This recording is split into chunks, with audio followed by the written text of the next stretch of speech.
Hello everyone, welcome to chemistry in detail. इस video में हम स्टडी करने वाले हैं किसको बोलेंगे normal temperature pressure, short form में एनटीपी। किसको बोलेंगे स्टैंडर्ड टेम्परेचर एंड प्रेशर, बोले तो एसटीपी। किसको बोलेंगे standard ambient temperature pressure, standard ambient. कुछ लोग एम्बिडिएंट लिखते हैं, ऐसी गलती नहीं करेंगे। Standard ambient temperature pressure, short form में एसएटीपी। तो क्यों स्टडी करते हैं, चलो देखते हैं। पहले हमें मोलर मास किसे बोलते हैं ये पता कर लेते हैं, और molar volume. Molar mass, the mass of 1 mole of substance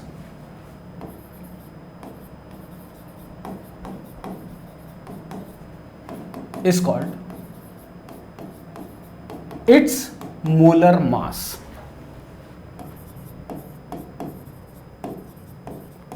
molar mass मतलब एक मोल पदार्थ का, एक मोल के लिए किसी भी पदार्थ का वजन क्या रहता है, मतलब ही मोलर मास। किसको बोलेंगे molar volume.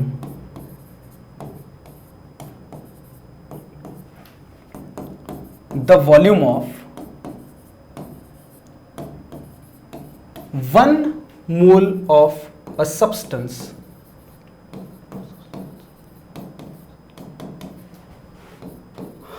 is called its molar volume।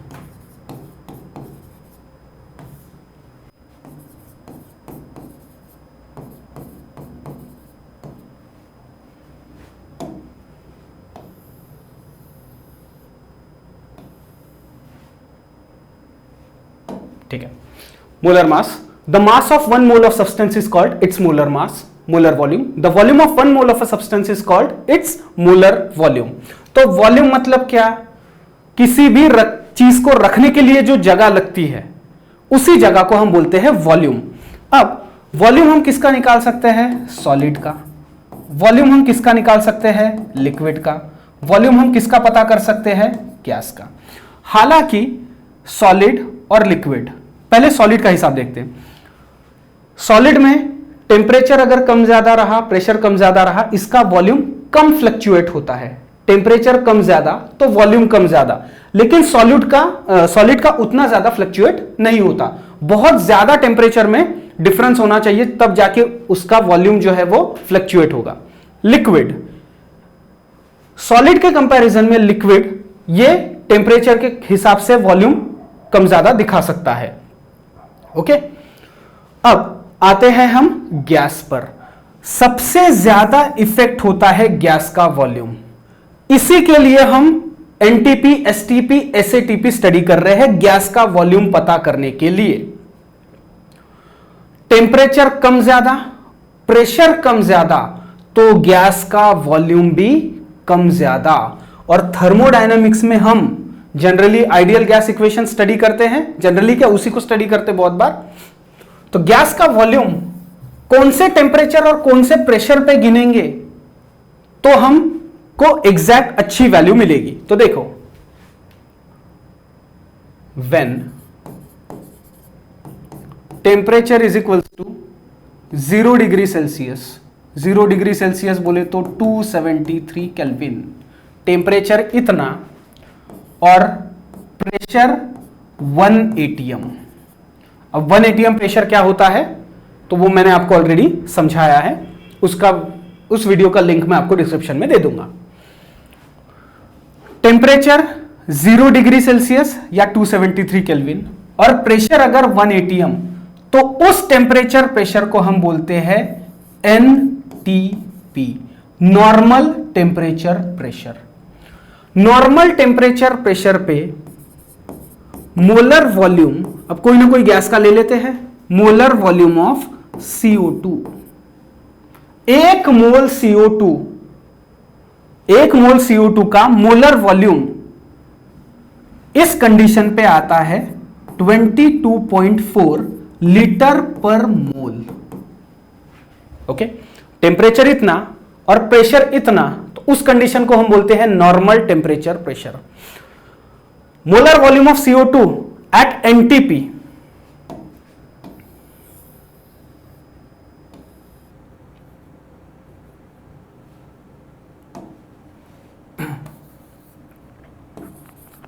Molar volume of CO2 at NTP कितना आया 22.4 लीटर पर मोल।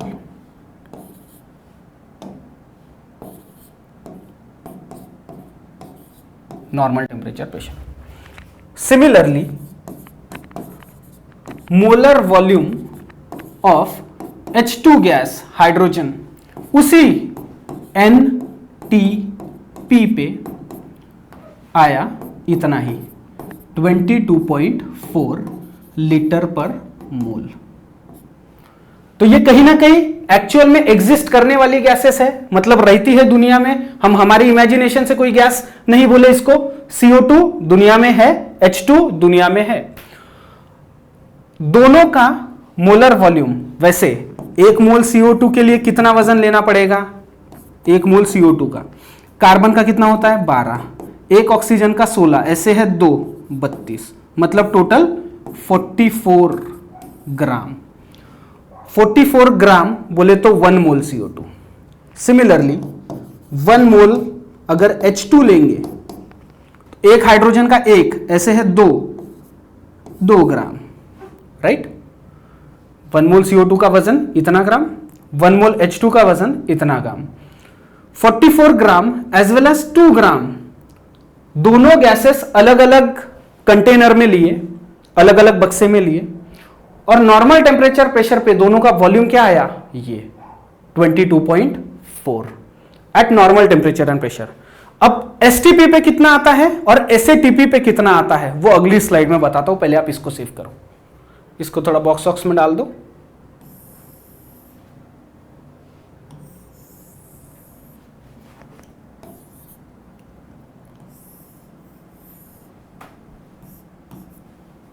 अब सेव कर लो, हो गया। चलो, हमने NTP स्टडी कर लिया, अब देखेंगे STP। अगर टेम्परेचर वही 0 डिग्री सेल्सियस है बोले तो 273 केल्विन, टेम्परेचर इतना, लेकिन प्रेशर अगर 1 बार लिया, 1 ATM नहीं 1 बार, 1 ATM और 1 बार में क्या अंतर होता है और प्रेशर का रिलेशन क्या है मैं अगली स्लाइड में बताता हूं। अभी के लिए इतना ध्यान में रखो। जब टेम्परेचर 0 डिग्री और प्रेशर 1 ATM तो उसको हम बोलते हैं नॉर्मल टेम्परेचर प्रेशर। जब टेम्परेचर 0 डिग्री बोले तो 273 केल्विन और प्रेशर 1 बार, तो उस कंडीशन को बोला जाता है standard temperature and pressure, STP, standard temperature pressure. अब मोलर वॉल्यूम ऑफ गैस, मतलब वही जनरली CO2 और H2 पकड़ के चलो, molar volume of gas at STP is equals to 22.71 litre per mole. 22.7, ये एक कंडीशन।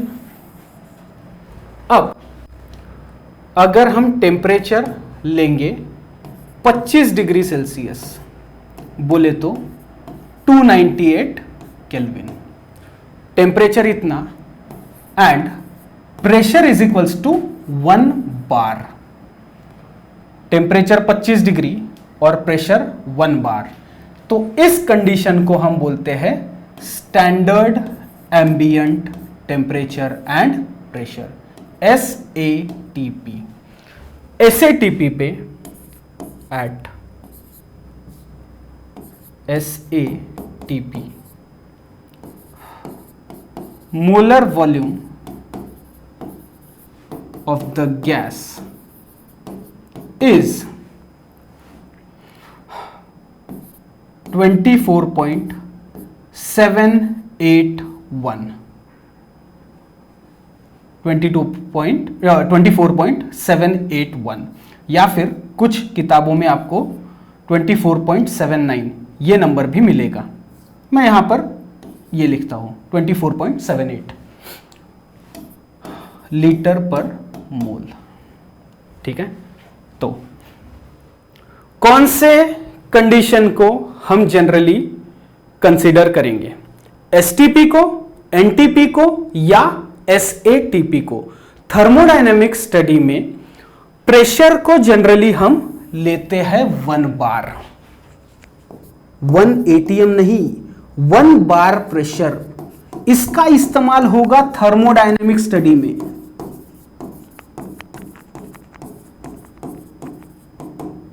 थर्मोडायनेमिक्स में गैस की स्टडी करना है 1 बार या 1 एटीएम, 1 बार पे। लेकिन टेम्परेचर कौन सा लेंगे, तो यहां ध्यान दे, टेम्परेचर के लिए 0 डिग्री पे भी एक्सपेरिमेंट्स है, ओके, 25 डिग्री पे भी एक्सपेरिमेंट्स है और 50 डिग्री पे भी एक्सपेरिमेंट्स है। लेकिन क्या बोलते हैं साइंटिस्ट लोगों के लिए ज्यादा कन्वीनियंट टेम्परेचर देखा जाए तो वो होता है ये वाला 25 डिग्री का, क्योंकि इंसानों के लिए ये टेम्परेचर थोड़ा कंसिडरेबल है ना। 0 डिग्री पे अगर कोई एक्सपेरिमेंट करने जा रहा है तो 0 डिग्री पे हमको कितनी ठंड लगेगी, आप ये सोचिए। इसीलिए जो डाटा भी आपको थर्मोडायनामिक्स या फिजिकल केमिस्ट्री की बुक्स में जो मिलेगा गैसीय स्टडीज से रिलेटेड, तो वो जनरली होता है 25 डिग्री पे। हालांकि अलग अलग टेम्परेचर पे वॉल्यूम रिकॉर्डेड है, लेकिन हम 25 डिग्री को ज्यादा कंसीडर करते हैं और प्रेशर हमेशा रहेगा 1 बार में। 1 बार का प्रेशर थर्मोडायनेमिक स्टडी में। अब प्रेशर रिलेशनशिप मैं आपको अगली स्लाइड में बताता हूं, पहले आप इसको सेव करो।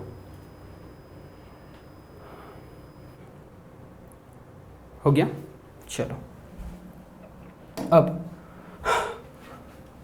प्रेशर के जो यूनिट्स है उनका आपस में रिलेशन क्या है वो देखेंगे। जैसे 1 एटीएम का मतलब होता है 1.01325 बार। 1 एटीएम मतलब इतना बार, 1 एटीएम मतलब 1.01325 bar. And also 1 ATM is equals to होता है 10 to the power 5 pascal. Okay, 1 ATM मतलब इतना बार भी और 1 एटीएम मतलब 10 to the power 5 पास्कल भी। तो इसको हम ऐसे लिख सकते हैं 1 ATM is equals to 1.01325 bar is equal to 1.01325 into 10 to the power 5 pascal. ये भी रिलेशन ध्यान में रखना है, इसको मैं बॉक्स में डाल देता हूं आपके लिए, इसको भी और ये वाला जो रिलेशन बोला इसको भी। ओके, रहेगा ध्यान में। तो अगर 1 ATM is equal to 1.01325 bar, तो 1 बार इज इक्वल्स टू कितना एटीएम? 1 एटीएम मतलब इतना बार, तो 1 बार इज इक्वल्स टू कितना एटीएम? ये होता है 0.987 ATM. 1 bar is equals to 0.987 ATM. अब एक और चीज जो आपको पता होनी चाहिए, 1 एटीएम, हालांकि ये 1 एटीएम प्रेशर क्या होता है, जिस वीडियो में मैंने प्रेशर्स अच्छे से और एक्सप्लेन किया है डिटेल में, उसका भी लिंक मैं आपको वीडियो में दे दूंगा, वो भी वीडियो प्लीज चेकआउट कीजिए।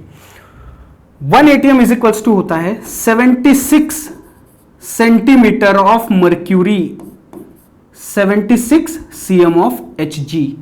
Hg मतलब mercury which is a liquid metal.